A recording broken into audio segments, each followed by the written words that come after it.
us just being around keeps FedEx and UPS and Amazon from price gouging. The first thing that they will do if the post office ever went away, watch that price go up. Which side are you on? Which side are you on? We do have a caller. I don't think this is the people trolling around in our chat, which is a bummer, but we'll go ahead and take this call. 508 area code. Caller from a 508 area code. What's your name? Where are you calling from? Hey, Jacob. This is Greg from up outside of Boston. Unfortunately, I'm not one of the trolls in the chat. I think they got sometimes the red hat gets pulled a little tight, and they got to loosen the straps in the back. That's right. You got to get some oxygen up there. It's dangerous if you don't have oxygen. So, Greg from just outside of Boston, what's on your mind? So, I think you had mentioned it earlier in one of your notes about the. Postmaster DeJoy. I'm a letter carrier, by the way. Postmaster DeJoy letting DOGE in the building. And I just wanted to say a little bit about that and possibly promote a rally that the NALC is having next Sunday. Yeah. So he did let Musk and his cronies in the building. They kind of took the approach, from what we've heard, of use the scalpel, not the chainsaw approach. That 10,000, the 10,000 employees that it made it look like it will be laid off. That was a deal that was already in place. It was mostly clerks and mail handlers. It was almost like an early out offer, and a lot of them have taken that. So that was kind of before Musk got involved. But the union would like them. I don't think we mind them coming in because the waste in the post office is outside of the unions. It's misallocated money since 2006. There's a thing called the Siegel study, if you look into it, where we are owed billions of dollars that just seemed to have gone missing in the late 2000s, early 2010s. So I think we'll welcome it. We're a little nervous about our contract still being up in the air. The arbitration starts this Monday, but that should make us a little nervous. But the post office needs to be looked at, but it certainly doesn't need to be looked at the carrier level, or the clerk, or the mail handlers level, the rural level. They are very top heavy. The top 200 people at the post office don't touch a piece of mail, so maybe that's something they can look at. But I think. So I just wanted to promote something that the union is doing. Sunday, March 23rd, all over the country, we're doing a rally. It started as a contract rally, but it's an anti-privatization rally. I would check your local union to see where it is. It is on the NALC website if you want to look. It's Sunday the 23rd, and we're just going to basically say if the post office isn't for sale. I think some rallies will mention the contract, but I just wanted to tell people, and you have a lot of carriers that listen. I don't know if you realize that ever since your Renfro interview, there's a lot of carriers that listen to your show. And, I would encourage anybody listening to find out where your local rally is and attend it. We have a lot of older carriers that will say, "Oh, I've been hearing this place is being privatized for 20 years." But there's always been a threat, but that threat came with a fight. So I think I think you would probably agree, you would encourage especially younger union people to get involved now rather than later watch it go away. So. Absolutely, Greg. I really appreciate your call and totally endorse what you're saying. Folks should definitely get involved in their local union. They should find out where the nearest rally is. I think there is one in Alabama, in Montgomery, on the 23rd. I think that's the only one in Alabama. So if you are in or near Alabama or in or near Montgomery on the 23rd, you should definitely check that out. There's going to be a rally there at the Capitol. And just generally get involved in your union. And it's really important what you said about there's always been talk about it, but it's never happened. And you're exactly right that in part it hasn't happened because people like the postal unions and people who are served by the Postal Service fought it. If there are people who have been in power who would have privatized it if they could have. And so like it's not like it just happened that the Postal Service is not private. It's not private because people have fought it, and you have to continue to fight it or they will win, right? And so I really appreciate that point, Greg. Jacob, and it's not, we're not just encouraging carriers to attend. This affects more than just city letter carriers or rural letter carriers. It affects the whole country in general. Yeah. The biggest thing the post office does, and you might hear people say, "Oh, you just put letters in a box, and we don't need the post office. I can go a week without mail." But what they do is us just being around keeps FedEx and UPS and Amazon from price gouging. Mm-hmm. And the first thing that they will do if the post office ever went away was watch that price go up. So the public should get involved. Senior citizens should get involved. Any small business that does pickups, anybody. This affects passport people. This affects everybody. So at least at the Boston, when we have other unions coming, someone from the passport, someone from the Massachusetts Department of Senior Citizens is coming to speak. So I would encourage anybody listening, even if you're not involved with the post office, this will affect you in some way. So thank you for the time. Yeah, Greg, thank you so much for the call. I really appreciate it. And that gives me a good opportunity and if anybody else wants to get where Greg was, the phone number is 844-899-TVLR. That's 844-899-8857. That gives me an opportunity to take a look at some of this stuff that the postal unions have put out about DOGE being in there. And look, like Greg was saying, there's nobody is actually opposed to efficiency, right?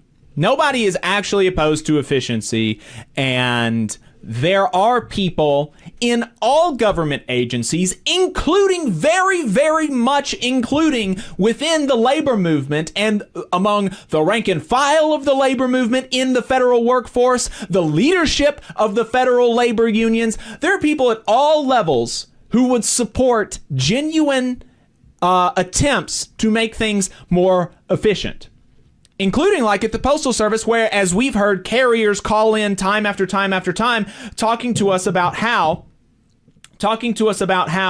the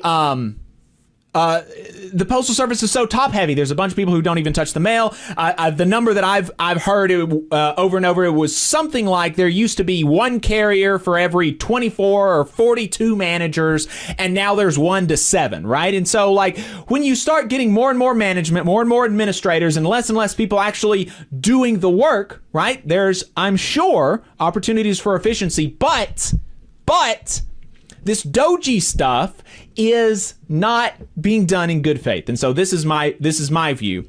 It's not being done in good faith, right? They do not actually want to make government better. They want to destroy the government. They want to make people, their friends, richer, and folks like us poorer. Here are the statements from the NALC and the APWU on DeJoy's agreement with DOGE. Renfro said, the NALC is aware of the agreement between the Postal Service, GSA, and DOGE to assist with identifying and achieving certain efficiencies. We remain in contact with the Postal Service regarding DOGE's efforts at USPS and any potential impact on NALC. The safety of our members always comes first. That includes their information and data. Prior to DOGE's engagement with the Postal Service, we prepared for potential legal action if DOGE was to gain access to our members' information and USPS records in violation of any applicable laws and regulations.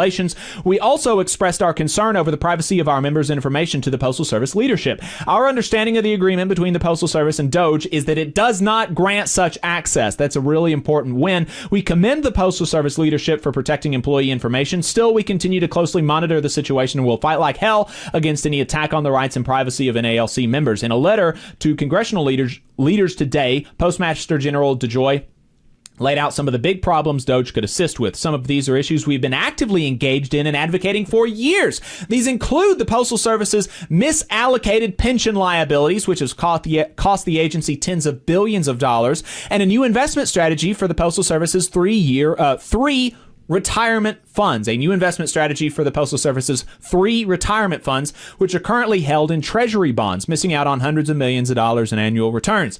These policy changes are needed to improve the Postal Service's financial viability, and we welcome anyone's help who can influence Congress and the administration to finally enact them.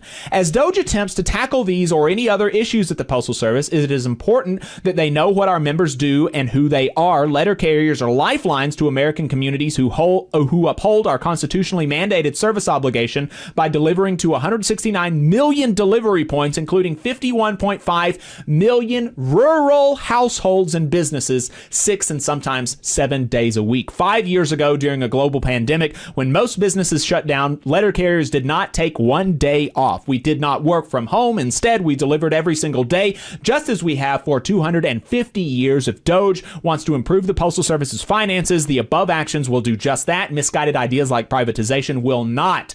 Common sense solutions are what the Postal Service needs, not privatization efforts that will threaten 640,000 postal employees' jobs, 7.9 million jobs tied to our work, and the universal service every American relies on every day. The APWU also put out a statement, there's much shorter, saying members likely heard the recent news of an agreement between the Postmaster General and the DOGE, headed by the unelected billionaire Elon Musk, and not established by Congress. It is no surprise that DOGE has set its sights on the People's Postal Service. It is not clear exactly what the agreement spells out, but the Postmaster General's letter to congressional leaders gave management's perspective. The APWU position is clear.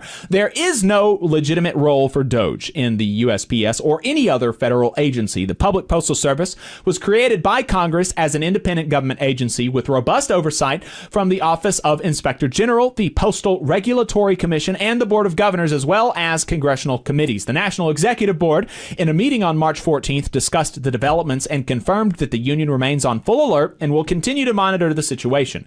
The moment there is any indication that DOGE is seeking to access the personal and private information regarding employees, the APWU is prepared to take immediate legal action. Our collective bargaining agreement is between the APWU and the Postal Service. Any effort by DOGE or any other entity to weaken our union rights or target our contractual protections and working conditions will be met with immediate and sustained resistance by postal workers. Again, that is a statement from the American Postal Workers Union, APWU, the president of which is Mark Dimenstein. Hey, 5 seconds. Just wanted to say that this is only possible because of our donors. If you want to see more of this, then consider donating yourself at tvlr.fm/donate. We do have a caller on the line. We got a caller on the line. The phone number is 844-899-TVLR. That's 844-899-8857 if you want to get where this caller is. Caller from a 309 area code. What's your name? Where are you calling from? Hi, my name is Donovan Marlowe. I'm from Utah. I'm a letter carrier. Donovan from Utah. What's on your mind? So I just wanted to kind of push back against what one of my fellow brothers were talking about with DOGE coming in. We all agree, yes, that there should be some efficiency in management. But with Elon Musk coming out and saying that post office should be privatized, I don't think there's a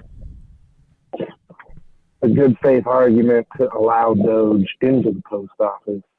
Mm-hmm. We have, $300 billion overpaid into our pension fund, and probably well over that amount in property value. These people are only interested in privatization of the post office so they can get their hands on that money. They want that money. Right. So I don't think there's a good faith argument for us to even allow DOGE in, and we should be fighting back against that. All right. Donovan, appreciate your call.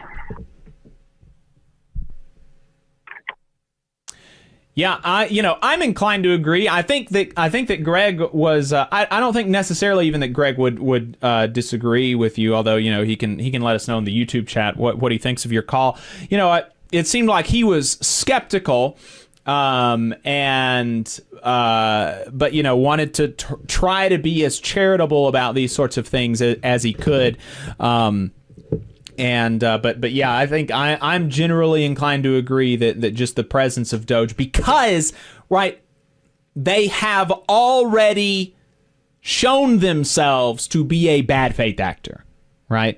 And so I do think that that you potentially create some there's some danger to maybe treating them as if they're acting in good faith, treating them charitably and their arguments charitably, because they are not coming at these things in good faith. But I can appreciate people wanting to maintain that I support efficiency, and however people feel about or whatever somebody is doing under the name of efficiency. I can disagree or agree with it, but I do genuinely support efficiency, and I can understand how that's kind of the attitude that somebody would want to take. So, Donovan from Utah, appreciate your call.